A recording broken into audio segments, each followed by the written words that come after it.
Look at those ignorant morons. They're sick. You think we're achieving anything? Yes, we're here. It's a fact, not an achievement. You don't have to think it if you don't want to. Who will look after you? I will.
Come in. Hello, Boarders Punch. Oh. Glad to meet you. Just thought I'd introduce myself.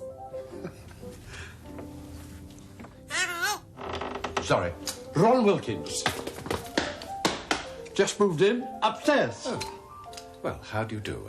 My name's Edward Brett. And this is Punch. Yes, I think I've seen him somewhere before. Come in. I say, that's jolly decent of you, sir. Actually, I was about to inquire about the local hostelries. Which one would you recommend? Punch here, what's Punch? Well, there are several. There's a very nice, quiet one on the corner. Now, just a moment. Along the road is an extraordinary place, and if you're taking your little friend along, he'll feel really at home because it's decorated by huge puppets. Oh, would you like that, Punch, old chap? Why not? Do a few, Judy. Let's see what the record illustrates. They're a bit big for you, I'm afraid. Not too big for me. Come on, let's sort them out. You've set him off now, you know. I'll get no priest, I take it. Well, I hope you both enjoy it. Oh. You wouldn't care to join us, would you? Just to introduce ourselves, seeing as how we've just moved in and all. Well, I've just got back from the library and I've started on some letters. Oh. Just a thought. Some other time? Certainly, yes, certainly. Oh, look, I'll finish them later. Because I'd really like to have a drink with you. I'll just get my jacket. Oh. That's fine. We've got a new friend, Punch.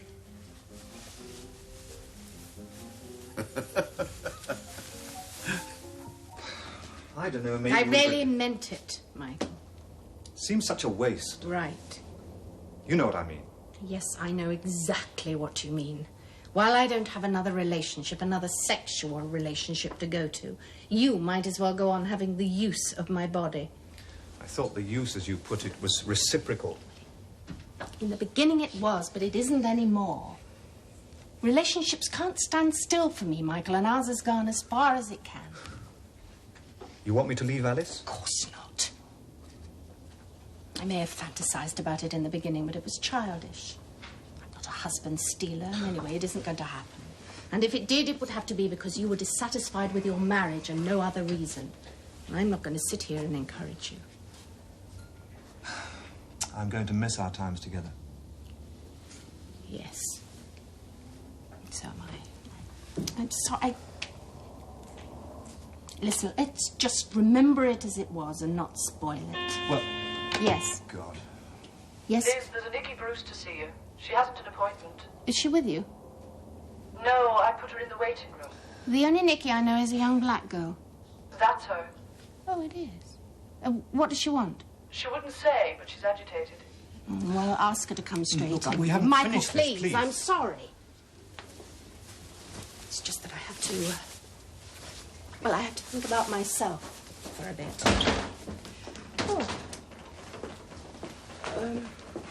Come in. I'll see you, Liz. Nicky, this is a surprise. What's wrong? Simon's been arrested. This is the pub, the Island Queen. It does very well. Oh, look. Well, my pub. Oh, you see what I mean? Oh, yes. My word. Extraordinary place. Well, what's your poison then? Just half a bitter. That won't even touch the sides. 2 pints of best bitter, please.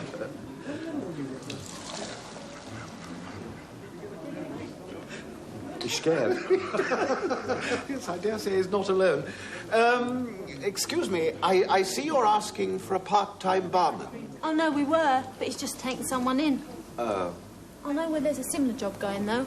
Just round the corner at the Earl. Oh, really? Could you tell me, does it pay well? You must be joking. £8 a session? And how long is a session? 4 hours, 11 to 3. Oh, no, it's not much, is it? Right. I only get 7. God knows why a man's worth £1 extra. It's 164, please. Oh, these new pound coins are heads, don't you? Yes, I do. They don't feel like pounds to me. I suppose I'm very old-fashioned, but I like a pound to be there in my wallet and not, Yes. not in my trousers. Cheers, then. Cheers. There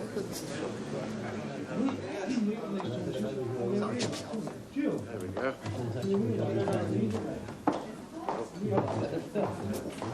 Do you travel a lot, do you? Oh, seasonal work, mostly. Punch and Judy business. Seaside in the summer. Kids' parties in the winter. Oh, that's interesting. Well, we like it, don't we, old chap? Don't we? He's asleep. Have you always been a Punch and Judy man? Oh, all my life. In fact, Punchy is older than I am. He was my father's. He never stops complaining about it. Says he should be retired now instead of working his legs off, keeping me in beer. And do you have a son to follow you? Sadly, no. Tried marriage once, didn't work out. Gypsy Ella, she was. Used to work the piers, telling fortunes, you know. Palmistry, crystal balls, all that sort of stuff. And she was a gypsy? Oh, no. She had as much gypsy blood in her as the Queen of England. Come to think of it, that's how she thought of herself. We only lasted a season. At the finish, she said to me, if she'd known what a washout it would be, she'd never have married me in the first place. I said that didn't show much for her skill as a fortune teller. Here we are. Oh, you should have asked me to get it for you. Oh, nonsense. It's keeping going that keeps me going. Now, there we are. I want to have a little talk to you, Mary. Oh, I'm so sorry about yesterday. It won't happen again. Oh, it will. There's nothing surer. There's a verse of Kipling's about there are only 3 things certain since the beginning of time. Something, something, and the burnt fool's bandaged finger goes wobbling back to the fire. You think I'm a fool? Well, as you asked me, yes. Well, that's straight enough. Well, there's no point in being anything else, is there? No, well, I'm sorry to have been a nuisance. I'll make other arrangements. Oh, sit down, you silly girl. I don't want you to go. I mean, what would I do with myself rattling around this great old house? I want you to stay, but it's just that I want you to be happy. Well, I'll get myself sorted out. Not if you go on gambling, you won't. Oh, I can give that up. Oh, can you? Can you really? Of course. Well, I believe you can, but not without help. Well, it's just a question of making up your mind. Oh, that's easy enough. It's keeping it made up that's difficult. I can manage it. Remember I told you about Reggie, my poor brother who shot himself finally? That was the only way he had of keeping his mind made up, by splattering it all over the wall. I won't do anything like that. Mind you, that was a long time ago. I mean, long before anything like Gamblers Anonymous had been thought of. What have they got to do with me? Well, do you accept that you're a compulsive gambler? What does that mean? Amongst other things, it means that you can never win at gambling. Oh, well, that's nonsense. I mean, I've seen people win thousands. Actually, I have myself. But where is it now?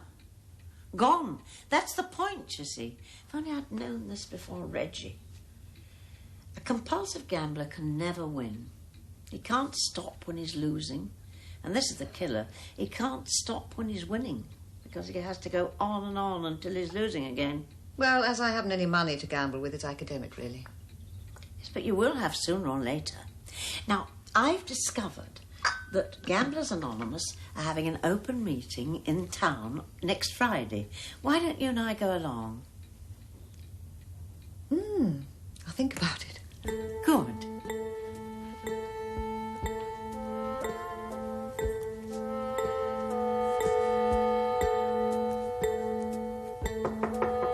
Come in.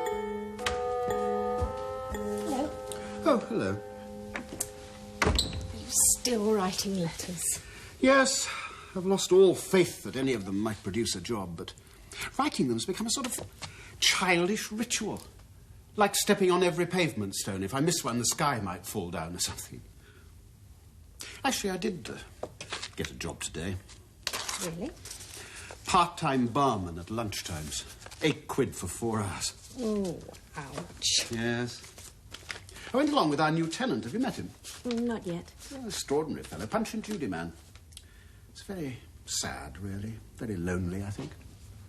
Spends most of his time talking to his punch. And you took him for a welcome drink. That's terrific. Well, you welcomed me. And at least Ron had the grace not to reward me with a stand-up family row. Talking of your family, Edward, not good news, I'm afraid. Oh? Well, it's nothing desperate, but I'm afraid that Simon has got himself arrested. Arrested? Yes, apparently he was demonstrating with Nicky outside a police station. And there was some kind of trouble, and Simon was arrested. Oh, my God, where is he? Oh, it's all right. I just got him out on bail. Oh, Liz, we're turning out to be a full-time job. It was not. So he's at home? As far as I know. Oh, I'd better go and see him. You must be tired. No, not too tired. Well, I think it would be a good idea from several points of view. Simon and me, you mean? Yes. Now, listen, I'll drive you over. No, there's no need. Oh, no, I have to see him. I had an appointment and had to rush back to the office. I need to talk to him about the court tomorrow. Yes, all right. I am just as angry as you are, but there is no point in mooching about this flat, complaining about the demonstration when that's not what's at fault.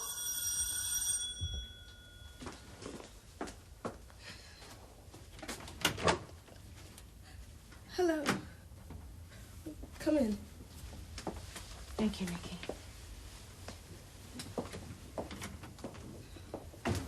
Simon, are you all right? Of course. Good. Look, there was really no need for you to rush over like this. Well, I wanted to. Thank you. Well, what happened? A policeman grabbed hold of Nicky, pushing her. I tried to get her away from him, another one grabbed me. Then the policeman that was holding on to Nicky let go of her, grabbed my other arm and marched me into the station. Into a cell? Eventually. And did they treat you well? Well, they didn't beat me up, but I was glad to see Liz, yes. Yes, I know how you felt. But why were you demonstrating in the first place? Well, a man died in a police cell. Isn't that reason enough? If it helps. Well, it won't bring him back, but it might just help to find out how he died, if there's a proper inquiry. What do you expect us to do? Sit in our whiter-than-white ivory towers, pontificating about the natural and artistic world, whilst real life is going on out there somewhere? Real life is going on here too, Simon. You may need to lecture yourself about living in an ivory tower. Your father no longer lives in one, even if you do. Right, you do, Simon. That is exactly how you behave. God, I feel as I've been arrested twice in one day. Well, I didn't come here to make everything worse, so if you're all right, I'll go, and I'm very sorry to have troubled you. Please don't go, Professor. Dad, please. The truth is, I was saying exactly what you're saying to Nicky before you came in. That's right. This is crazy. Well, I need to talk to you about the court tomorrow. That is, if you want me to defend you. What about taking on my brief for tonight? I don't think I could find a defence. Well, perhaps I should just plead guilty and throw myself on the mercy of the court. Dad?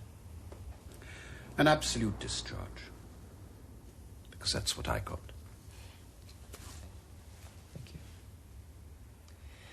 Well, Liz, what about tomorrow?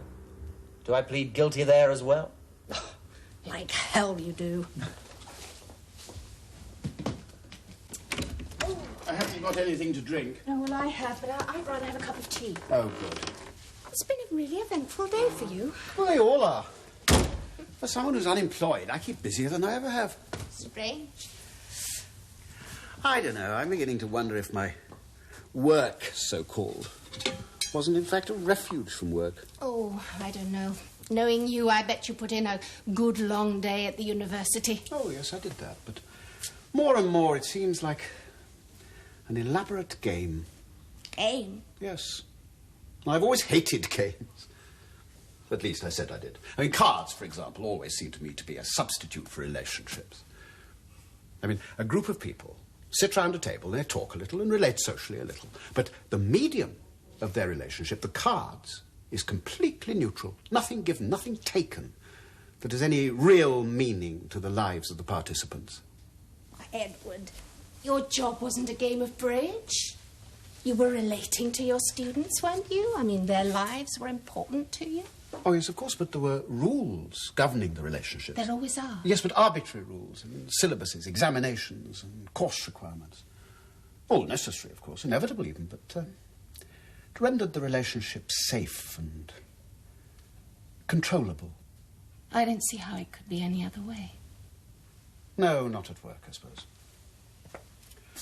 But I didn't have to go home and play Happy Families.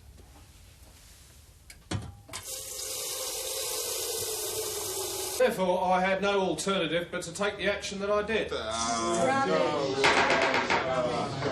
But you did have hold of Miss Bruce. I don't know who it was I was attempting to restrain. Your Worship, may I have permission to ask Miss Bruce to come into the court to see if the witness remembers her? What relevance is it to the case? Miss Bruce is the defendant's fiancée, Your Worship, and as I wish to show exactly what happened and why Mr. Brett behaved the way that he did, his state of mind is relevant, I would say. Yes, very well. Thank you. Would you ask Miss Bruce to come in, please? Miss Bruce, please.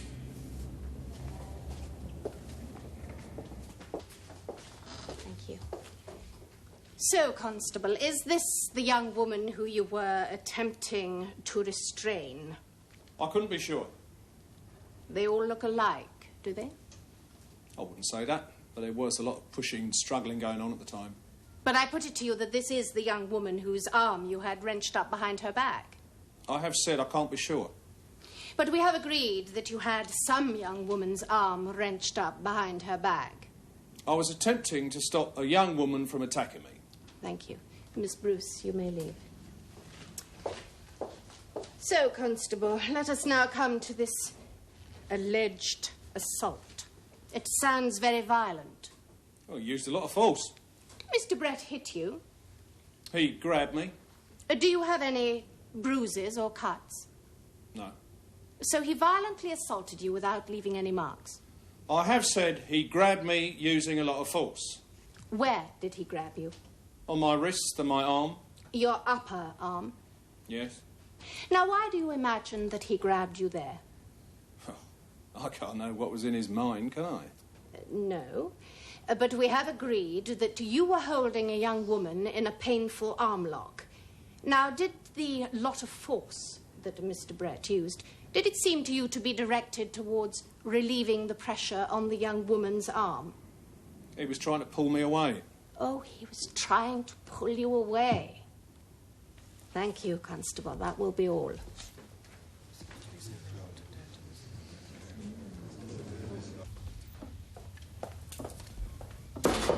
Come in.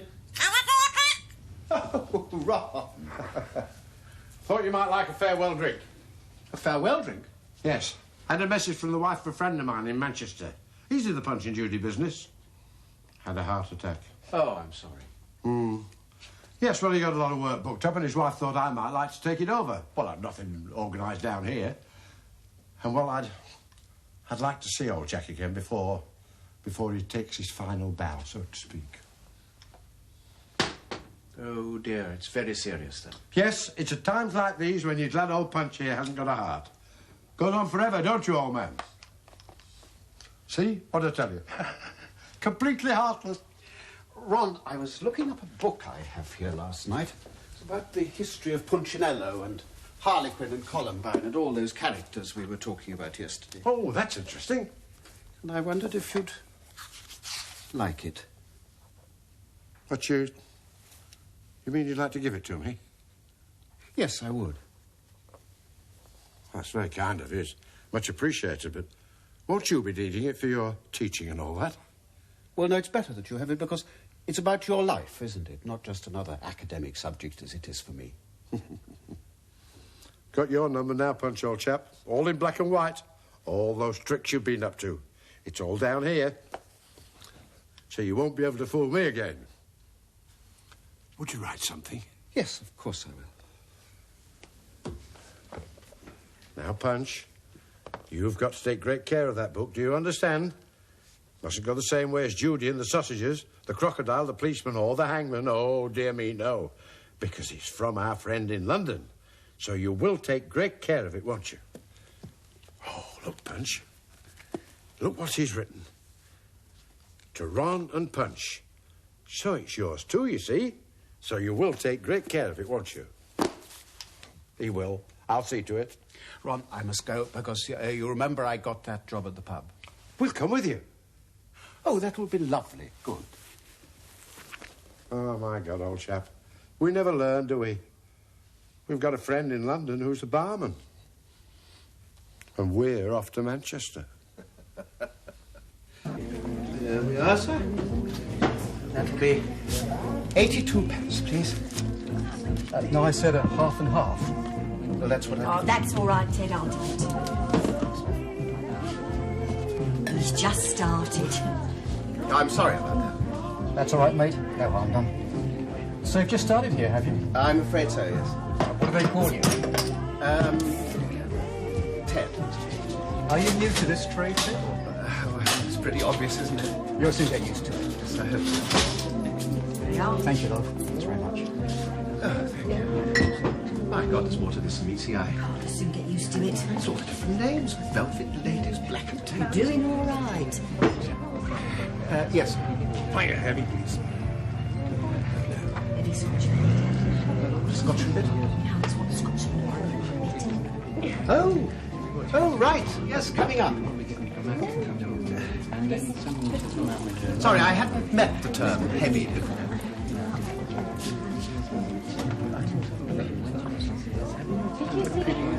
Well, that will be 82 pence, please.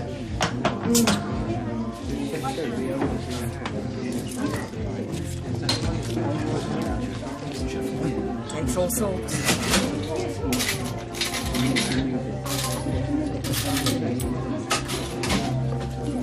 What's that?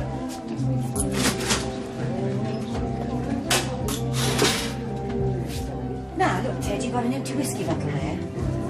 Yes. Now, we keep the new ones under here. Right. Now, all you do is you take down the empty bottle, you take out the optic, you unscrew the new bottle, you replace the optic, and you put it back, okay? Right. Oh, and try to empty one bottle at a time, then if you get into a rush, you won't be faced with two empty bottles. Yes, okay.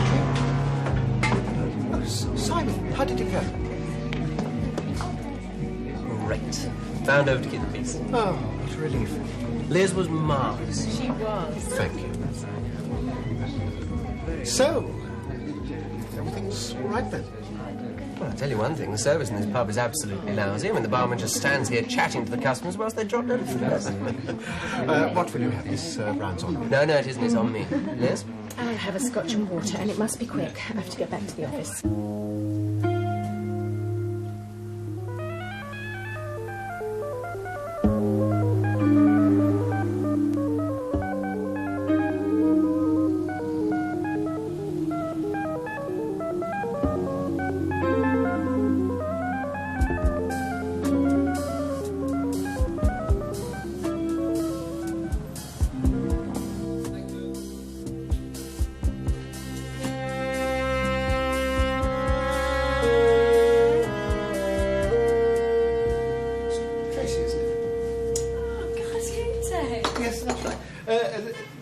mind if I join you?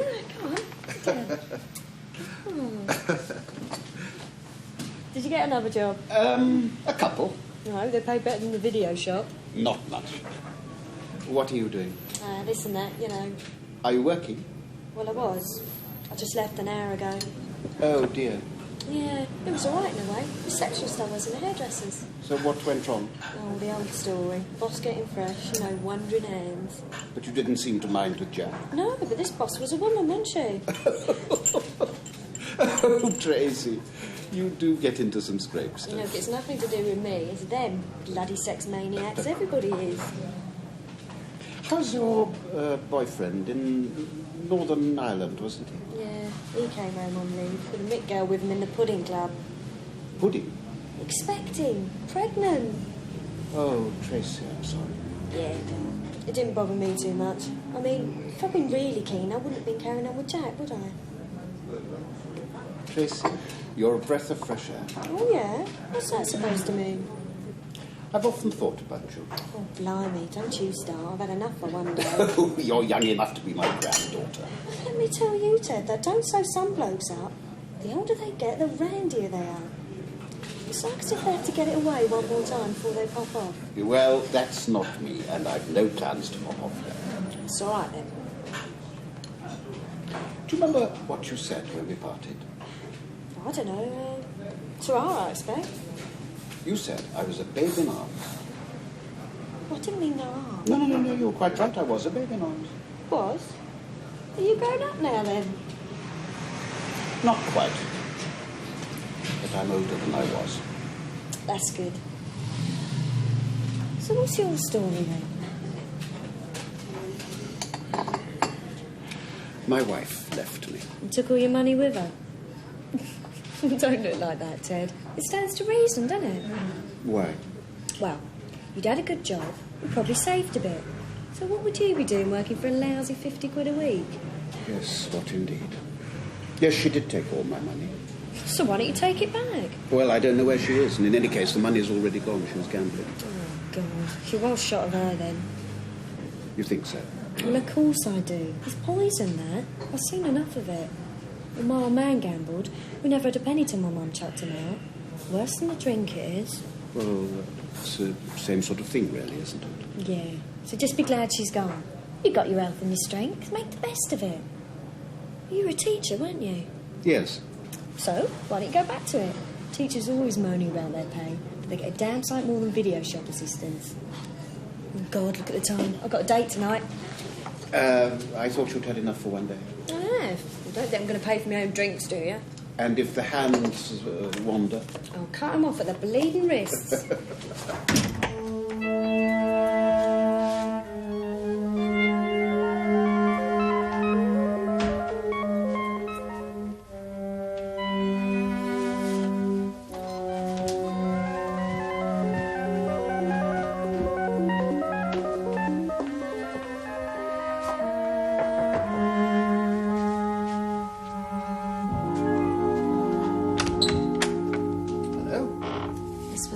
For you. Oh, thank you.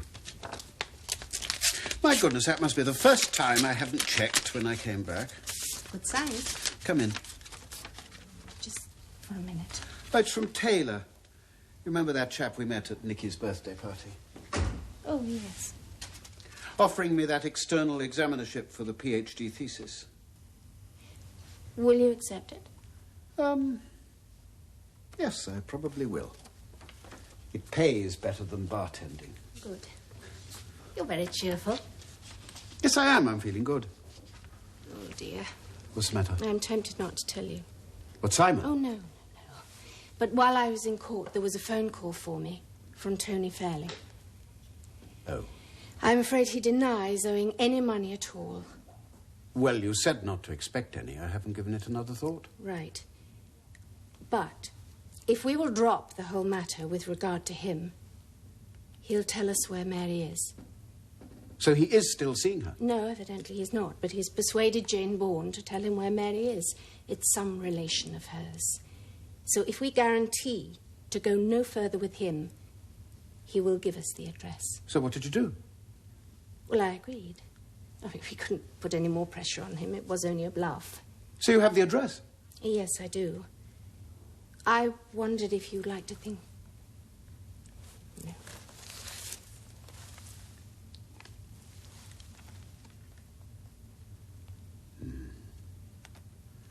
I'll go tonight. Would you like me to... No, no, thank you, Liz. If Mary's there... No, it's all right. I quite understand. Edward, I'll be in all evening. Please call if you want to. Thank you.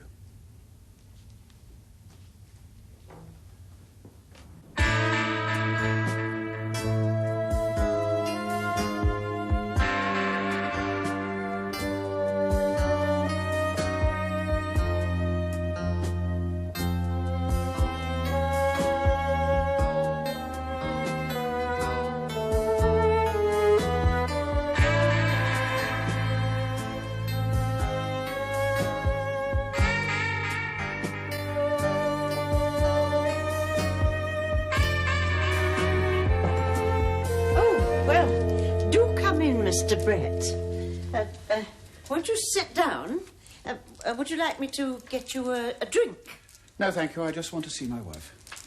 Well, I'm afraid you can't do that. Well, I know she's staying here.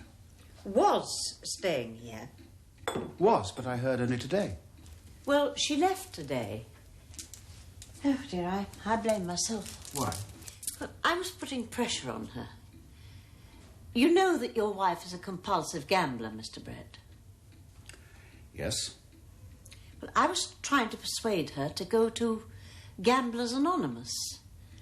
And I think I pressed too hard because when I came down from my afternoon nap, she wasn't here. She'd just left this note on the table. She's an expert at that. I'm terribly sorry. Oh, you've no cause to blame yourself. It was good of you to be so concerned. Just an inferior busybody, I suppose she thought I was. Nonsense. This note is most appreciative. Have you any idea where she could have gone? None, I'm afraid. She has no friends, you see, in London, except Jane. And I telephoned Jane, but she doesn't know where she is. She said that before.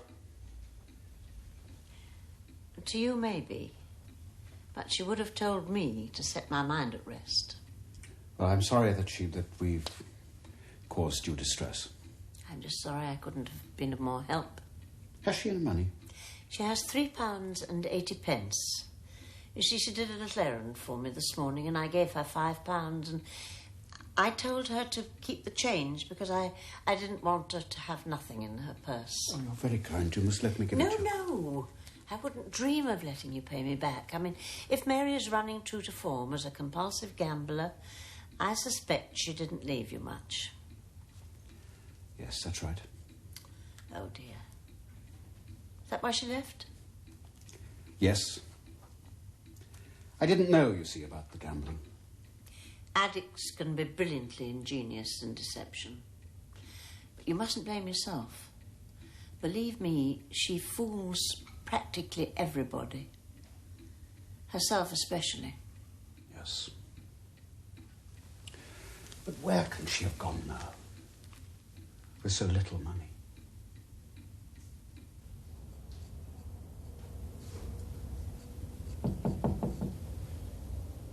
Come in.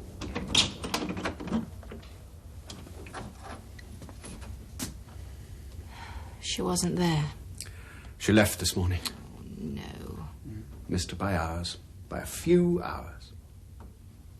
Had you thought what you were going to say to her if you had found her? No, not really. So maybe it's as well you didn't. She'll be getting desperate. Why had she left? Oh, same thing, really. I mean, she found a really nice place, an old lady, real character. But she found out about the gambling. And sent her away? No. On the contrary, wanted to help her. Tried to get her to Gamblers Anonymous. And she ran away from the pressure. Oh, dear. The question is, what is she going to do now? As far as I know, she's only £3.80 to her name.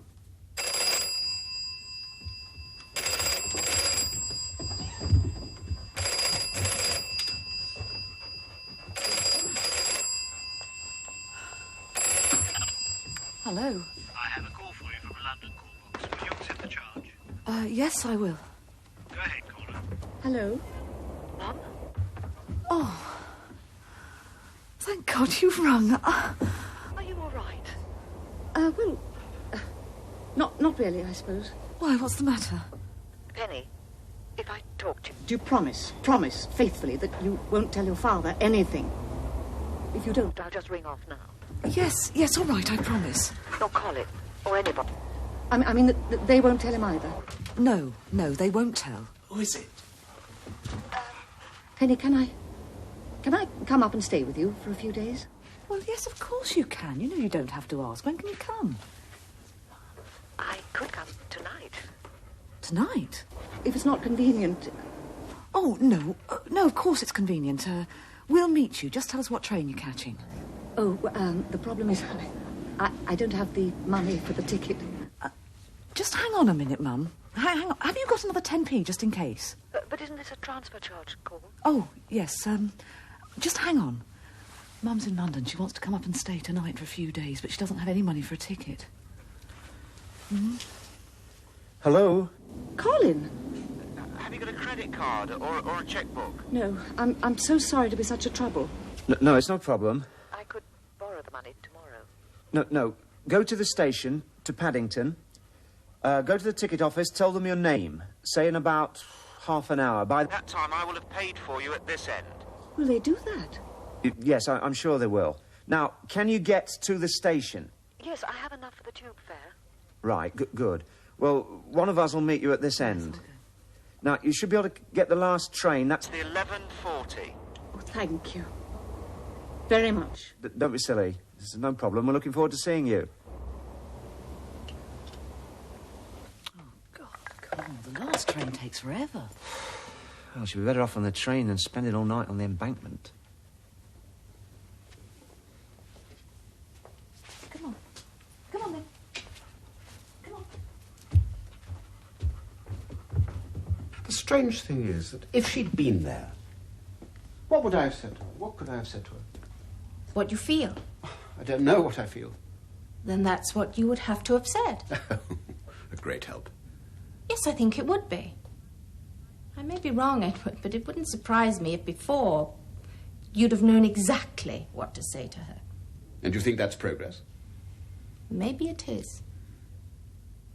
It's odd, Liz, but every time I feel I'm getting somewhere and learning something new, almost immediately something happens which shows me I've only scratched the surface. Do you remember Tracy? Tracy? The young girl in the video shop. I told you about her. Oh, yes, your young female Emile, the unspoilt, untutored child of nature. Anyway, I bumped into her again yesterday in a coffee shop. And damn it, she did it again. Set your blood racing. No. She just said something so simple, so obvious, and so true. She said, I should go back to teaching as it pays better than bartending. Yes. So? Well, it's obvious, isn't it? So why hadn't I thought of that? Well, you were rejecting teaching for all sorts of other reasons. You didn't want to see former colleagues. Oh, and yes, so I on. know. I suppose that was partly true. But even so, I hadn't said to myself, I reject the idea of teaching for all those reasons, even though it pays better. I never even considered the economic argument. And why? Because I never have. So I was lucky. I had enough money at the beginning from my father's estate. Not a fortune, but enough to set us up comfortably. And for the rest of my life, I've just coasted along, in my heart having contempt for those people who have to work just for money. Oh, I could lecture on The Merchant of Venice, how the cash nexus is inimical to human relationships, but I was so blind that I couldn't see that for most people, cash has to come first. If you have to struggle to get enough to eat, it doesn't leave much energy for relationships. I can't believe you didn't know that. Oh, well, of course, if anyone had asserted it as an intellectual proposition, I would have accepted. But I didn't know it. I suppose because I didn't want to know it. So that's why you decided to take that PhD thesis exam. Yes, it was. It also accounts for why I don't know what I'll say to Mary. My former life appears more and more like an incredible dream. Well, if you wake up and a character from one of your dreams comes in to have breakfast with you. How do you talk to them?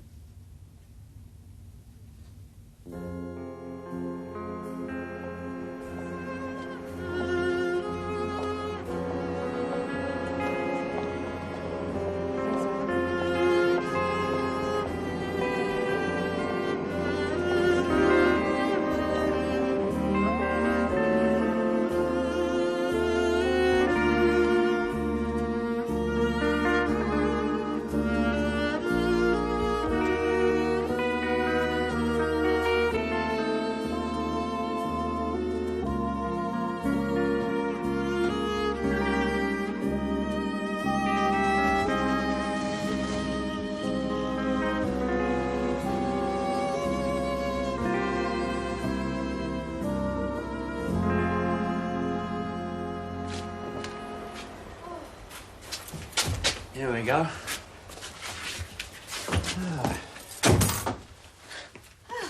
Cup of tea? Right, I'll get that. Oh, please don't make any fuss. Oh, it isn't any fuss. We make tea all the time here.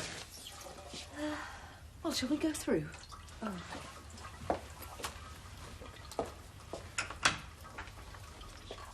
Yeah, you know.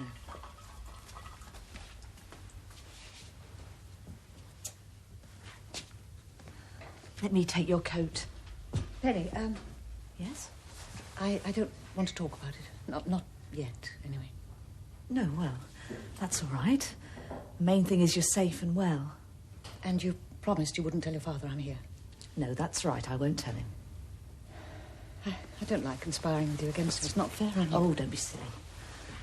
Just relax, get your breath back. Sit down. I'll take the coat. Oh, yes? Thank you, dear.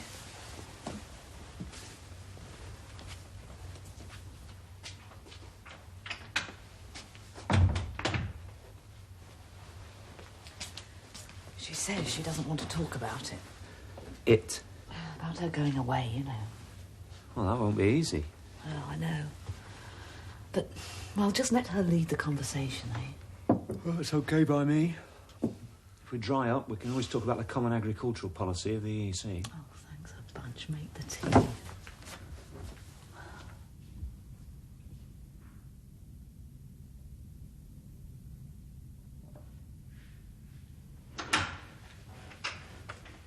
Tea won't be a minute.